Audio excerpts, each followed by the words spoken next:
છે મનીષા અને હું પોલીસ કોન્સ્ટેબલની તૈયારી કરી રહી છું.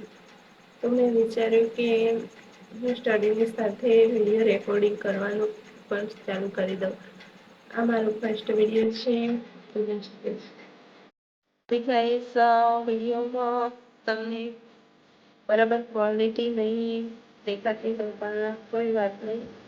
હું ધીરે ધીરે મારા વિડીયોની ક્વોલિટી ઇમ્પ્રૂવ કરતી જઈશ. આ મારો ફર્સ્ટ વિડીયો છે.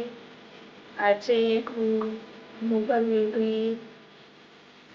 યુગ વિશે વાંચતી હતી તો મને એવું હતું કે કેમ હું આના પર એક વિડીયો બનાવું. ઇબ્રાહિમ લોધી અને બાબર વચ્ચે કયા યુદ્ધમાં હરાવ્યો હતો બાબરે ઇબ્રાહિમને? તો પાણીપતના યુદ્ધ. તો આવા જે મેનના મુદ્દા હોય છે ને એ હું મારા નોટબુકમાં લખું છું, જેનાથી હું જ્યારે પણ વાંચવા બેસું, જ્યારે પણ આનું રિવિઝન કરવાનું થાય ત્યારે મારે આખી બુક વાંચવી ન પડે. એના માટે તો હું કેવી રીતે નોટબુક બનાવું છું એ તમને હું બતાવું. પહેલા તો લખી દઈશ મુઘલ યુગ.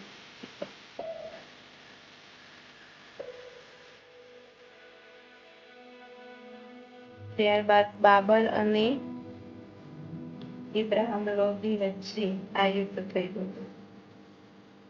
ઇબ્રાહિમ લોધી વચ્ચે આ યુદ્ધ થયું હતું.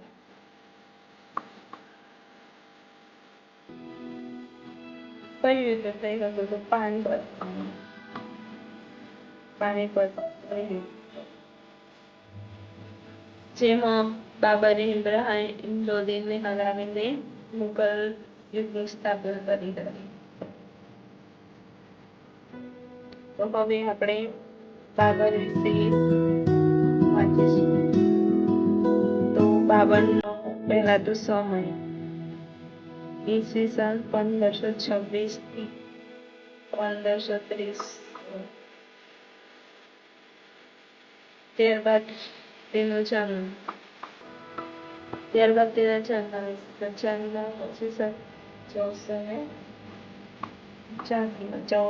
ઈસવીસન 1483માં થયો હતો.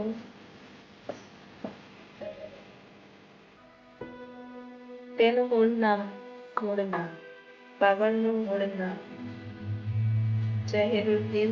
નહીં તો તમે જ્યારે પણ વાંચવા બેસો ને ત્યારે આવી પેન લઈ શકો છો અને જે તમને લાગે ને કે આમ મેઇન મુદ્દા છે તો તેમને તમે આ રીતે પેનથી હાઇલાઇટ કરી શકો છો. તેનાથી જેના કારણે આપણને નજર પડતા જ એ શબ્દ આપણા મગજમાં છપાઈ જાય. જેમ કે અહીંયા બાબરનો જન્મ આ પૂછાઈ શકે એવો છે. બાબરનો જન્મ ક્યારે થયો હતો? તો 1483. તો દેખાઈ જાય ને કે 1483. એ જ રીતે આ તેનું મૂળ નામ પૂછાઈ જાય તો મૂળ નામ ઝહીરુદ્દીન મુહમ્મદ બાબર હતું. તો આપણે એને હાઇલાઇટ કરી દઈશું જેથી આપણે નજર પડે તેના પર પડે. પછી આ તો એકવાર વાંચ્યું હોય ને તો આપણે એક્ઝામમાં જ્યારે ઓપ્શન જોતા હોય ને ત્યારે તરત યાદ આવી જાય કે ના આ જ આવે. પછી આ મેન છે કે બાબર સાથેના યુદ્ધમાં રાણા સાંગા અને બાબર વચ્ચે કયું યુદ્ધ થયું હતું? તો ખાનવાનું યુદ્ધ કોની વચ્ચે થયું હતું? તો બાબર અને રાણા સાંગાની વચ્ચે. પછી આ મેદની રાયનું શાસન હતું. બાબરની વચ્ચે ચંદેરીનું યુદ્ધ થયું હતું. આ મેન છે. આ બાબરની આત્મકથા વિશે પૂછાઈ શકે છે કે તુજુક કે બાબરી. ફારસી અનુવાદ બાબરનામા. જેનો ફારસી અનુવાદ બાબરનામા કહેવાય છે. તો મુઘલ યુગમાં આ મેન મુદ્દા છે જે મેં હાઇલાઇટ કર્યા છે. તો જ્યારે પણ આપણે ચોપડી વાંચીએ ને કે ખોલીએ ને ત્યારે આ હાઈલાઈટ કરેલા શબ્દો પર આપણી નજર પડે તો એ શબ્દ આપણા મગજમાં છપાઈ જાય. તમે આ રીતે આમ કરી શકો છો. અને મને લાગે છે કે લખવું એ સારું રહે. વાંચતા જઈએ અને લખીએ ને તો એ વધારે સારી રીતે યાદ રહે એવું મને લાગે છે. આ વિડીયોમાં હું જે કહેવા માંગુ છું ને એ સ્પષ્ટ રીતે કહી શક મને એવું લાગે છે કે હું સ્પષ્ટ રીતે કહી નહીં શકતી પણ મને વિશ્વાસ છે કે ધીરે ધીરે જેમ જેમ હું આગળ વિડીયો બનાવતી હોઈશ ને તેમ મને સમજાવવામાં તેમ હું મારી ઇમ્પ્રુવમેન્ટ મારી સમજવાની સ્કિલને ઇમ્પ્રુવ કરતી રહીશ. આ તો મને લાગ્યું કે હું તૈયારી કરું છું તો તેની સાથે વિડીયો પણ બનાવવા જોઈએ જેના કારણે હું ક્યારેક મને એવું થાય કે હું કેવી રીતે વાંચતી હતી શું કરતી હતી એવું તો હું મારા જ વિડીયો મારી જાતે જોઈ શકું.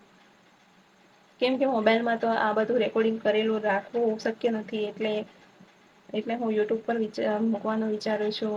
મારો એ ગોલ નથી કે મારે યુટ્યુબ પર વિડીયો અપલોડ કરીશ વધારે વ્યૂઝ આવશે વધારે આનાથી સબસ્ક્રાઈબર વધશે એવું કંઈ નથી બસ ખાલી મારા શોખ માટે જ હું આ વિડીયો રેકોર્ડ કરું છું અને મને સારું લાગે છે એમ મારો અવાજ સાંભળવાનું હું કેવી રીતે બોલું છું હું કેવી રીતે મારા વિચારોને એક્સપ્રેસ કરી શકું છું.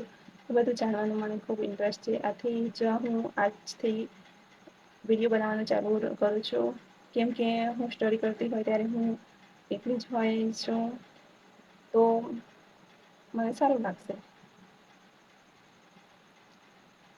તો બાબર વિશે આટલી મેઇન મુદ્દા છે જે યાદ રાખવા જેવા છે જેમ કે બાબરનો સમય બાબરનો સમય ઈસવીસન 1526 થી 1530 સુધીનો તેનો જન્મ આ કદાચ પૂછાય જાય એવું છે કેમ કે આ વખતની પીએસઆઈની પરીક્ષામાં એક પ્રશ્ન એવો હતો નવા નગર જામનગરની સ્થાપના ક્યારે થઈ રહી હતી તો એનાથી લાગે છે કે આવું સાલનો ક્વેશ્ચન કદાચ પૂછાય પણ જાય તે માટે આવા પ્રશ્નો પણ જોતા રહેવા જોઈએ.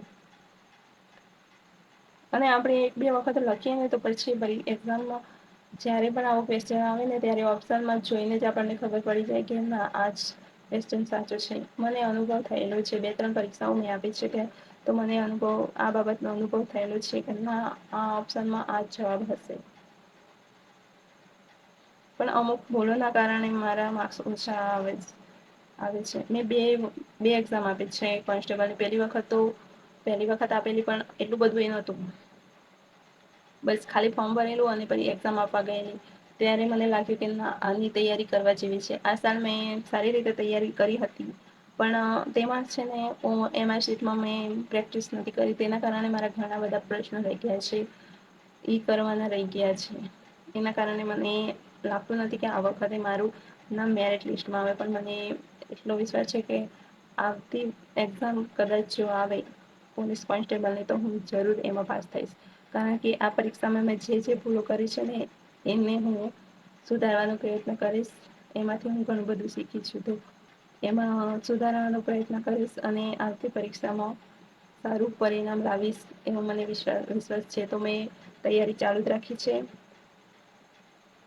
તો આજના વિડીયોમાં આટલું જ મળીએ બીજા વિડીયોમાં ત્યાં સુધી બાય બાય.